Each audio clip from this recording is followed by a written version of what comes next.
उसमें औरंगजेब की अगर कब्र खोदने से, औरंगजेब का कब्र हटाने से देश के अगर मुद्दा, सारी मुद्दे अगर सही हो जाए तो फिर आप करिए, ठीक है। लेकिन उस मुद्दे को कोई मुद्दा ही नहीं है जिसको, ठीक है, औरंगजेब का कब्र खोदना है, मैं तो कह रही हूँ तोड़ दो, अगर जरूरत पड़े तो मैं भी जाऊँ, मैं भी जाऊंगी। समर्थन कर रहे हैं। हाँ, बिल्कुल समर्थन कर रही हूँ कि हाँ, तो पुलिस भी दबाव में काम करते हैं। आपको पता है, पुलिस अगर अपने में आ जाए ना, मैं पहले ही बोला और आज भी बोल रही हूँ, पुलिस अगर अपने में आ जाए तो किसी का चप्पल तक चोरी नहीं हो सकते। दंगा फसाद, रेप, मर्डर तो बहुत बड़ी बात है, क्योंकि पुलिस का खौफ सबसे बड़ी खौफ होता है। और खाकी वर्दी के अंदर बहुत पावर। जब मुद्दे पे बात करते हैं तो हिंदू मुसलमान करते हैं। आप स्कूल की बात करोगे तो हिंदू मुसलमान करेंगे, आप स्वास्थ्य की बात करोगे तो हिंदू मुसलमान करेंगे, आप बोलोगे कि हमें अच्छा व्यवस्था चाहिए। अभी आपने देखा ट्रेन की हालत क्या है, भेड़ बकरी जैसे लोग ठुस के जा रहे थे, ठीक है, लेकिन उसका व्यवस्था की बात करोगे तो हिंदू मुसलमान करेंगे। ये सारे मुद्दे को घुमा के बस उसी में। नमस्कार, मैं प्रियंका इस वक्त दिल्ली में हूँ। मेरे साथ जून मैसी जी हैं, इनसे बातचीत करेंगे। सोशल एक्टिविस्ट हैं, पत्रकार भी हैं, तमाम मुद्दों की समझ रखती हैं। इनसे बातचीत करेंगे जिस तरह से नागपुर में देखा जा रहा है, जो आरएसएस का मुख्यालय है, वहाँ पे दंगा भड़क गया है। दो गुटों को लेके ये दंगा है और औरंगजेब का मामला है। मैम, कैसे देख रही हैं जो मामला पिछले 1 महीने से चल रहा है औरंगजेब को लेके, उनके कब्र को लेके, अब जो है ये दंगा में बदल चुका है? देखिए, सबसे बड़ी बात है कि हमारे देश के अंदर और क्या मुद्दा नहीं है क्या? आप हमेशा से, अभी आप ये लगाइए, कुछ टाइम पहले से कम 10-12 दिन से लगातार औरंगजेब ही चल रहा था चैनल के अंदर, मेन स्ट्रीम मीडिया के अंदर, और कोई मुद्दा नहीं है, सिर्फ औरंगजेब। क्या औरंगजेब के मुद्दे को लेके तुम चला रहे हो और लोग देख भी रहे हैं और लोग इसी मुद्दे पे आ रहे हुए हैं, और उसकी वजह से आज नागपुर के अंदर क्या हुआ है। तो सबसे बड़ी बात यह है कि देश के अंदर बहुत सारा मुद्दा है, उस मुद्दे पे कोई बात नहीं करते और सब बात नहीं करेंगे और इसी मुद्दे पे लगे रहेंगे। अब ये छोटी सी वो, उसमें औरंगजेब की अगर कब्र खोदने से, औरंगजेब का कब्र हटाने से देश के अगर मुद्दा, सारी मुद्दे अगर सही हो जाए तो फिर आप करिए, ठीक है। लेकिन उस मुद्दे को कोई मुद्दा ही नहीं है जिसको, ठीक है, औरंगजेब का कब्र खोदना है, मैं तो कह रही हूँ तोड़ दो, अगर जरूरत पड़े तो मैं भी जाऊँ, मैं भी जाऊँगी। समर्थन कर रहे हैं। हाँ, बिल्कुल समर्थन कर रही हूँ कि हाँ, तोड़ दो। लेकिन अगर उसको तोड़ने की वजह से अगर देश के अंदर सारी ज़रूरत पूरा हो रहा है तो आप करो ना, लेकिन जिस मुद्दे पे इनको अड़ना चाहिए उस मुद्दे पे नहीं अड़ते। ये जिस मुद्दे के लिए ये लोग रोड पे आना चाहिए उस मुद्दे पे लिए रोड पे नहीं आते। आप देखिए, देश के अंदर हमारे पास रोज़गार नहीं है, लोग रोज़गार की हालत में किस हालत तक पहुँच गए हैं। PhD करने वाले लड़के ठेला चला रहे हैं, ठीक है। लोगों के अंदर आप इतना ज़्यादा हालत ख़राब हो रहा है कि रोज़गार नहीं है, मेडिकली व्यवस्था अच्छा नहीं है, ठीक है। कुपोषण में बच्चे का हालत बेहाल है, महिला बाहर नहीं निकल सकते। आप देखिए, जगह जगह पे आप भी बाहर निकलते हो, आपको भी रात होने से पहले आपको घर पहुंचना होता है, डर लगते हैं। तो ये तमाम जो मुद्दा है, इस मुद्दे के लिए ये लोग बाहर नहीं आते। जो भी दंगा फसाद करने वाले, उन सब लोगों से मैं यही कह रही हूँ, जो जिस बात के लिए लोग अड़े हुए हैं, तो उस वक्त ये लोग कहाँ चले जाते हैं। आपने देखा, ये BJP शासित प्रदेश के अंदर इस तरीके की हालत हो रहा है। ये क्या कहते हैं कि दंगा नहीं होता है, इनकी उसमें दंगा नहीं हो रहा है, इनकी इसमें सारी व्यवस्था शांतिपूर्वक है। अब नागपुर के अंदर, नागपुर के मेन, नागपुर में किसका है? RSS का ही है ना मेन जगह। और RSS का होने के बाद भी ये 100 साल पूरा कर लिया। 1925 में संस्था हुए थे और आज क्या है 2025, 100 साल पूरा होने के बाद आप देखिए उसी जगह के अंदर क्या हुआ, दंगा हो रहा है। तो ये बहुत ही ज़्यादा दुखद है। देश के अंदर बहुत सारा मुद्दा है, देश के अंदर जो लोगों का हालत है वो बेहाल हो रहा है, लेकिन उसके बावजूद भी ये लोग इस तरीके से करते हैं। और जो BJP शासित प्रदेश है उसके अंदर इस तरीके की हो रहा है। BJP शासित प्रदेश ही है। महाराष्ट्र कौन है? महाराष्ट्र के अंदर अगर ये सब हो रहा है तो फेलियर कौन है? फेलियर BJP है। तमाम जो ये लोग जो कहते हैं ना, हिंदू को मजबूत करने आए हैं, हिंदू को सुरक्षा दे रहे हैं, हिंदू के लिए ये लोग काम कर रहे हैं, लेकिन दंगा फसाद में ना आम इंसान ही मरते हैं। इसमें कोई नेता, बड़े नेता के बच्चे नहीं आएंगे, सिर्फ आप और हमारे लोग ही आएंगे। और इस तरीके की दंगा फसाद जो हो रहा है तो ये बिल्कुल निंदनीय है। और ये सबसे ज़्यादा फेलियर जो है ये प्रशासन फेलियर है। शासन और प्रशासन तो काम कर रही है, वहाँ पे एक DCP हैं, उनको भी कुल्हाड़ी से वार हो गया। शासन और प्रशासन है ना, तो मैं क्या कह रही हूँ, दंगा जब होता है ना तो ये लोग किसी को नहीं देखते। देखिए, पुलिस जो है ना, पुलिस भी दबाव में काम करते हैं। आपको पता है, पुलिस अगर अपने में आ जाए ना, मैं पहले ही बोला और आज भी बोल रही हूँ, पुलिस अगर अपने में आ जाए तो किसी का चप्पल तक चोरी नहीं हो सकते। दंगा फसाद, रेप, मर्डर तो बहुत बड़ी बात है, क्योंकि पुलिस का खौफ सबसे बड़ी खौफ होता है। और खाकी वर्दी के अंदर बहुत पावर होते हैं। अगर ये अपने में आ जाए ना तो पूरी तरीके से ये सारी चीज़ें खत्म हो सकते हैं। लेकिन ये क्या है, इनके ऊपर दबाव रहते हैं, इसी वजह से ये लोग पूरी तरीके से काम नहीं कर पाते। और ये सबसे ज़्यादा परेशानी की बात ये है कि जहाँ पर BJP कहते हैं कि हम तो डबल इंजन का सरकार है, हम लोग काम कर रहे हैं, लेकिन इनके ऊपर सबसे ज़्यादा फेलियर है। देखिए, जो ये लोग खास करके भगवा रंग को ये लोग अपना कहते हैं ना, भगवा रंग का मतलब क्या होता है? त्याग, तपस्या, है ना, त्याग तपस्या की प्रतीक है ना। तो हिंदू धर्म में ये बहुत बड़ी मान्यता है और बहुत बड़े ये लोग मानते भी है। लेकिन आप ये देखिए, त्याग करने की बात कहते हैं, तपस्या करने की, तपस्या क्या बोलते हैं हिंदी में, थोड़ा सा मुझे वो हो रहा है। ये सारी चीज़ें क्या होता है, ये लोग उसी रंग को लेके भगवा झंडा शांति के प्रतीक, ठीक है। लेकिन उसके बाद ये लोग अशांति फैलाते रहते हैं। हमारी तो हिंदू धर्म यही कहते हैं ना कि इस चीज़ों को प्रतीक, मैं आपको बता देती हूँ, त्याग, बलिदान, ज्ञान, शुद्धता और सेवा का प्रतीक है, ठीक है। ये तमाम जो चीज़ें उस भगवा रंग के अंदर समाये हुए हैं और ये भगवा रंग लेके ये लोग क्या करते हैं, इस तरीके की हरकतें करते हैं। तो हमें खुद वो लगता है कि हम जिस झंडे को लेके हम लोग गर्व महसूस करते हैं, उसी को लेके ये लोग इस तरीके की हरकतें करते हैं। वो भगवा झंडा फैलाने के नाम पे क्या कहते हैं, ये कहते हैं कि सेवा का प्रतीक है, सेवा करने का। आप उस मुद्दे के लिए क्यों आवाज़ नहीं उठाते हो जहाँ पर आपको आवाज़ उठाना है। जिस तरीके की हालत नागपुर के अंदर हुए, अगर किसी के साथ जब ऐसे रेप होता है, किसी के साथ इस तरीके से जब हालत होता है, तब ये लोग कहाँ रहते हैं, तब ये लोग क्यों चुप जाते हैं, क्यों चादर ओढ़ के सो जाते हैं, तब ये लोग क्यों नहीं आते, आप बताइए। अगर चादर, आपने चादर शब्द का जिक्र किया है, तो शिवाजी की प्रतिमा के सामने जो है, शिवाजी की प्रतिमा के सामने ही तमाम जो है प्रदर्शनकारियों ने चादर जलाई है जिस पे कुरान लिखा हुआ था। मैं वही कह रही हूँ, किसी की एक समुदाय विशेष की उसको तुम जलाने से, वो करने से, उसको नीचा दिखाने से कुछ नहीं होगा। देखिए अभी जो देश के अंदर जो भी मुसलमान लोग हैं, जितनों को मैं जानती हूँ खास करके, ठीक है, सारे मुसलमानों को तुम औरंगजेब के साथ तुलना नहीं कर सकते हो। आप जो क्या नाम है, किसके सामने जलाए, प्रतिमा किसका था, शिवाजी महाराज। शिवाजी महाराज हमारे साहस की प्रतीक था, हमारी गर्व और हमारी सर का ताज थे, ठीक है। संभाजी महाराज हम लोगों के लिए मराठा साम्राज्य का बहुत बड़ा उनका वो रहा है, योगदान रहे, और उसको कोई भी बलिदान से कम नहीं होता। वो बहुत बड़ा योगदान दिया है मराठा साम्राज्य के लिए, हमारे देश के लिए।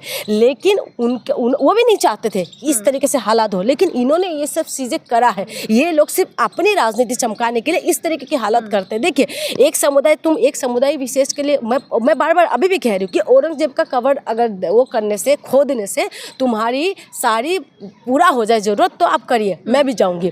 जोन जी, बीएसपी सुप्रीमो मायावती ने भी इस पे जो है कटाक्ष किया है। उन्होंने भी कहा है इस तरह की दंगा माहौल देश को बर्बाद कर दे। बिल्कुल बर्बाद करेंगे। देखिए बर्बादी की ओर तो जा रहे हैं। देखिए इसमें क्या होता है, दंगा फसाद में क्या होता है, आम इंसान की जान जाते हैं, और क्या होता है, सरकारी चीज़ों को खराब होता है। अभी आपने देखा होगा कितना गाड़ियों का नुकसान हुआ है, ठीक है, वो भी तो किसी की होंगे, प्रॉपर्टी का खराब होता है, लोगों का जान जाते हैं। चलो ये सब सामान तो बन जाएंगे, लेकिन लोगों का जान जाते हैं। सरकारी जो चीज़ें हैं वो सब तुम लोग उसमें फूंक देते हो, तो किसका नुकसान होता है, जनता के टैक्स का पैसे का ही नुकसान होता है ना। मैं बार बार आपको यही कह रही हूँ, सिर्फ देश को बर्बाद ही करेंगे ये लोग आबाद करना चाहिए, हमारे देश आगे बढ़ना चाहिए। देखो चाइना हमारी बाद में आज़ाद हुई, आज चाइना कहाँ पर है, चाइना आज कहाँ पर पहुँच चुके हैं। टेक्निकली सारी चीज़ों में हम लोग आगे बढ़ना चाहिए, लेकिन ये टेक्निकल चीज़ें में ये आगे नहीं, वैज्ञानिक दृष्टिकोण से हम लोगों को आगे बढ़ना चाहिए, लेकिन इनको उसमें नहीं। ये 500 साल पुराने चले जाएंगे, 400 साल पुराने चले जाएंगे, 1000 साल पुराने चले जाएंगे। 318 साल पुरानी कब्र है। मैं वही कह रही हूँ कि 318 साल पुराने चले जाएंगे। फिर उसके पहले भी आपने देखा होगा, कुछ दिन पहले मस्जिद के नीचे ये लोग मंदिर ढूंढने में लगे हुए थे। तो ये तमाम तरीके से जो बातें हैं, अगर वो सब करने से तुम्हें देश के अंदर जो ज़रूरतों की जो चीज़ है अगर वो पूरा हो जाए, तो आप लोग करिए। देखिए रोज़गार चाहिए, आज बच्चे पढ़ के क्या हो रहा है, बेहाल हो रहा है, लोगों के पास रोज़गार नहीं है, महंगाई कहाँ पहुँच रहे हैं, शेयर मार्केट हमारी किस हालत में है, शेयर मार्केट धम करके नीचे गिर गए। हमारी अमेरिका से हमारी जो देश की नागरिक जंजीरों में बांध के भेजा है, वो अपमान के लिए ये कभी भी प्रदर्शन नहीं करेंगे कि अपमान हुआ है, सरकार को घेरे, उसके लिए नहीं करेंगे। क्या यही सब खबर दबाने के लिए हिंदू मुसलमान वाला टारगेट किया जा रहा है? देखिए एक तो ये मेन जो पॉइंट है उसको दबाने की कोशिश है, और दूसरी बात ये है कि इसके साथ लगा दिया है जनता को जो है ना अफीम खिला दिया है, ठीक है, ऐसा इंजेक्शन लगा दिया, हिंदू मुसलमान में उलझते रहे और उसके बाद जनता अपने मुद्दे से भटकते रहे, ठीक है। इसी वजह से ये जो मीडिया है, चाटुकार जो मीडिया है, ये लोग जो तलवार चाटते रहते हैं, इनको ये सब दिखाने का टाइम नहीं है कि यही चीज़। आपने देखा होगा औरंगजेब की बातों को लेके ये लोग कितना सप्ताह भर इन्होंने पूरा डिबेट किया, ठीक है। वो किसी भी तरीके से 2 दिन के लिए शांत हुए थे। अब संभल वाला मामला आ गया था, उसके बाद अभी आपने देखा फिर से अब यही नागपुर लगा के रखेंगे। आप खुद बताइए कि जनता की जो ज़रूरत है उस पर बात कौन करेगा? मीडिया बात करने के लिए तैयार नहीं है। जो भी आप और हमारे जैसे लोग अगर इस मुद्दे को उठाते हैं तो आप और हमारे जैसे लोगों को कितना लोग देखते हैं, कितना लोग देख रहे हैं, लेकिन उनकी जो बुनियादी मुद्दा है वो मुद्दे को मीडिया नहीं दिखाते, क्योंकि मीडिया पूरी तरीके से जो है इसके साथ शामिल है। सरकारों के इशारों पे इसके साथ बीजेपी के साथ शामिल है और पूरी तरीके से उनकी इशारों पे चलते हैं। वो मुद्दे को भटकाने के कभी आपने देखा है कि रोजगार के लिए बात करते हुए? कभी देखा आपने रोजगार के लिए बात करें? कभी उसने सवाल किया कि रोजगार क्यों नहीं मिल रहे, लोग सुसाइड क्यों कर रहे हैं, किसानों की आय दुगुनी होने की बात करी? कहाँ है स्मार्ट सिटी, कहाँ है? कभी बात का सवाल करते हुए देखा? मोदी जी को आपने देखा ब्रॉडकास्ट में बैठे हुए हैं, अमेरिका उसके साथ ब्रॉडकास्ट में बैठे हुए हैं मोदी जी उसमें ये बता रहे हैं कि वो कैसे अपना बचपना काटा, किस तरीके से करा। अभी मोदी जी ये भी बोल रहे थे कि हमारी जो है, हम पहले प्रेस नहीं होता था, लोटा में गर्म पानी करके करते थे। तो तमाम चीज़ें मोदी जी को ये सब बातें करते हैं, लेकिन जो देश की जो बुनियादी मुद्दा है उसमें बात नहीं करेंगे। आप देखिए वहाँ पर हुआ, उससे पहले संभल में यूपी के अंदर जब हुआ था तो यूपी में किसकी शासन है? डबल इंजन ही है, ठीक है। महाराष्ट्र में किसके है? डबल इंजन है। तो वहाँ पर ये सारी चीज़ें क्यों हो रहा है और बार बार क्यों होता है ये सारी चीज़ें? कभी यूपी, कभी महाराष्ट्र, कभी कहीं पर इस तरीके से चीज़ें। आप तो कह रहे थे कि शांति व्यवस्था बने रहेंगे, तब भी जनता को भी बहुत मज़ा आता है हिंदू मुसलमान करने में। और इसलिए न्यूज़ चैनल वाले भी क्या करते हैं, हिंदू मुसलमान रहेंगे और कुछ धर्मगुरु ऐसा उतर चुके हैं जो धर्मगुरु के नाम पे, जो सच्चा हिंदू होंगे वो कभी भी नफरत की बात नहीं करेंगे। आप गूगल करके देख लीजिए कि जो भगवा रंग का हमारी महत्व क्या होता है, हिंदू जो है, हिंदू लोगों का महत्व क्या होता है, जो सनातन को से मानने वाले वो लोग क्या चाहते हैं, वो शांति चाहते हैं, वो अमन और शांति को चाहते हैं। भगवा रंग जो है वो अमन और शांति, शुद्धता, सेवा चाहते हैं, लेकिन ये लोग करते हैं। आप बताइए, अंकिता भंडारी जो है वो भी तो हिंदू लड़की थी, है ना, उसको अभी तक इंसाफ नहीं मिल पा रहे, तब ये लोग प्रोटेस्ट नहीं करेंगे। में मेरा सवाल है जून जी कि क्या कैसे हल निकलेगा, क्या समाधान होगा इस दंगे का? समाधान ऐसे है, जनता को बुनियादी मुद्दे पे लड़ना पड़ेगा, तभी आप जो आपका नेता है उससे आप सवाल कर पाओगे। जब सवाल करेंगे तभी ये सारी चीज़ें खत्म होगा। नहीं तो एक बात बताइए, दंगा पहले भी गुजरात में भी हुआ, ठीक है, तब भी मोदी जी का ही सरकार थे वहाँ पर। अभी आप देखें यहाँ पर भी, दिल्ली में भी कुछ टाइम पहले हुए थे, ठीक है, दिल्ली पे तब आपने देखा था पुलिस किस तरीके से काम कर रहा था। दिल्ली पुलिस किसके हाथ में है? इन्हीं के हाथ में है, बीजेपी के हाथ में। अब ये सारी चीज़ें तभी रुक पाएंगे। देखिए, जो ये हिंदू संगठन है, ठीक है, ये जो हिंदू संगठन है, जिन्होंने भी ये मांग कर रहा है, तो इसको कौन कंट्रोल करेंगे? सरकारी करेंगे ना। सरकारी ऐसा है, जो पहले आरएसएस को बैन लगाए थे कौन था? सरकारी थे ना। किसकी सरकार थी? कांग्रेस की सरकार थी, ठीक। किसी की भी सरकार हो, ये सारी चीज़ों को कंट्रोल कौन करते हैं? सारी सरकार करते हैं। सरकार चाहेगा ना, पत्ते भी नहीं हिल सकते। सरकार अगर, आपने देखा था अभी बीमारी आई थी 2020 में, ठीक है, पूरा देश में लॉकडाउन हो गया था, किसी का साहस थे कि घर से बाहर निकले? पुलिस वाले डंडे लेके बैठे रहते थे, किसी का साहस होते थे कि बाहर निकले उनकी बिना परमिशन से? तो अगर ये अपने में आ जाए, सरकार के पास पूरा तंत्र है। देखिए, ईडी है, सीबीआई है, आरबीआई है, ठीक है, ये क्या नाम है आपका, पुलिस प्रशासन है, आर्मी है, पार्लियामेंट्री फोर्स है, पूरा ताकत है सरकार के हाथ में। सरकार जब चाहे तभी कंट्रोल कर सकते हैं। लेकिन सरकार क्या है, जब बीजेपी ऐसा है तो बीजेपी इन लोगों को जो है ये साहस हो जाते हैं कि हाँ भाई बीजेपी है, बीजेपी का सरकार है तो हम कुछ भी कर सकते हैं। लेकिन ये सारी चीज़ों के लिए जनता को उठ के इस मुद्दे के लिए लड़ना पड़ेगा, क्योंकि कोई नेता से कोई उम्मीद अब नहीं रहा है। क्योंकि आप बताइए, जब मुद्दे पर बात करते हैं तो हिंदू मुसलमान करते हैं, आप स्कूल की बात करोगे तो हिंदू मुसलमान करेंगे, आप स्वास्थ्य की बात करोगे तो हिंदू मुसलमान करेंगे, आप बोलोगे कि हमें अच्छा व्यवस्था चाहिए। अभी आपने देखा ट्रेन की हालत क्या है, भेड़ बकरी जैसे लोग ठुस के जा रहे थे, ठीक है, लेकिन उसका व्यवस्था की बात करोगे तो हिंदू मुसलमान करेंगे। ये सारे मुद्दे को घुमा के बस उसी में सुई पे रखा हुआ है। अब दंगा फसाद में आपने बताया कि पुलिसकर्मी का भी जान गया है, आप देखिए हमला हुआ है, घायल हो गया। तो आप देखिए कि किस तरीके से माहौल हो रहा है। जब पुलिस ही सुरक्षित नहीं होगा तो आम जनता कहाँ से सुरक्षित होगा? कि दंगा का कोई चेहरा नहीं होता,